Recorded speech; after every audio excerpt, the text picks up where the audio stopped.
केंद्र सरकार की ओर से लाए गए 3 विवादित कृषि कानूनों के खिलाफ किसानों का प्रदर्शन जारी है। पंजाब, हरियाणा, राजस्थान समेत कई अन्य राज्यों के किसान दिल्ली में कई दिनों से लगातार विरोध प्रदर्शन कर रहे हैं। केंद्र सरकार से किसानों की कई दौर की बातचीत हो चुकी है, लेकिन नाकाम रही। 8 दिसंबर को किसानों ने इन कानूनों के खिलाफ भारत बंद बुलाया था और अब 14 दिसंबर को किसान बीजेपी दफ्तरों का घेराव करने जा रहे हैं। इसके साथ साथ दिल्ली जयपुर हाईवे को भी बंद करने का पूरा प्लान तैयार है। इसीलिए पूरे किसान आंदोलन की देश भर में तो रिपोर्टिंग हो ही रही है। इसके साथ साथ विदेशी मीडिया भी इसे व्यापक रूप से कवरेज दे रहे हैं। किस विदेशी मीडिया संस्था ने किसान आंदोलन और कृषि कानून पर क्या लिखा और कौन किसके साथ है, यह सब आइए जानते हैं। वॉल स्ट्रीट जर्नल ने अपने एक आर्टिकल में कहा कि कोविड-19 की वजह से बर्बाद हुई इकोनॉमी में सुधार के लिए प्रधानमंत्री नरेंद्र मोदी ने खेती सेक्टर को ओवरहॉल और डीरेगुलेट करने की कोशिश की है।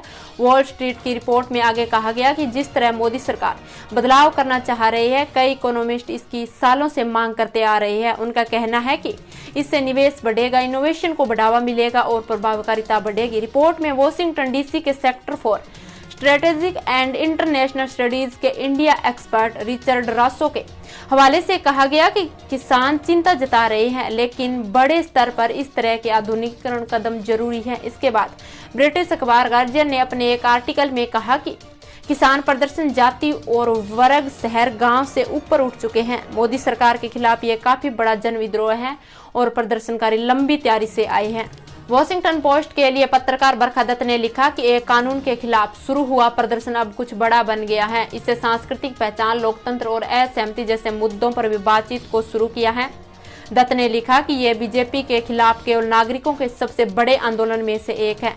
पोस्ट के आर्टिकल में कहा गया कि नए कानून के जटिल तर्क और भाषा लोगों को समझ नहीं आती है, फिर भी पूरे देश में किसानों के लिए एकजुटता दिखाई देती है। बरखा दत्त ने अपने आर्टिकल में कहा कि प्रदर्शन ये याद दिलाते हैं कि आम सहमति का भी मूल्य है। सबसे पॉपुलर नेता को भी कभी कभी सुनना पड़ता है कि सड़कें क्या कह रही हैं। ब्लूमबर्ग ने 10 दिसंबर को अपने एक आर्टिकल में लिखा कि प्रदर्शनकारी किसानों को रिटायर्ड सेना, वेटरन जैसे कई मुख्य समूहों का समर्थन मिल रहा है और इससे प्रधानमंत्री नरेंद्र मोदी की सरकार पर अपने कृषि कानून वापस लेने का दबाव बढ़ रहा है। ब्लूमबर्ग ने लिखा कि किसानों के मुद्दे देश के लिए भावुक और राजनीतिक रूप से महत्वपूर्ण है, क्योंकि 60% से ज्यादा लोग प्रत्यक्ष या अप्रत्यक्ष रूप से खेती पर निर्भर करते हैं। रिपोर्ट में कहा गया है कि रिटायर्ड जवानों का भी समर्थन मिल रहा है, जिससे प्रदर्शन राष्ट्रीय राजधानी से बाहर फैलने के आसार हैं। ब्लूमबर्ग की रिपोर्ट में पीएम मोदी के आर्टिकल 370 हटाने और सीएए पास करने का भी जिक्र किया गया है। इसमें कहा गया है कि प्रधानमंत्री नरेंद्र मोदी की सरकार ये दोनों ही फैसले बिना किसी महत्वपूर्ण गतिरोध के लिए थे, लेकिन इस बार स्थिति कुछ अलग है।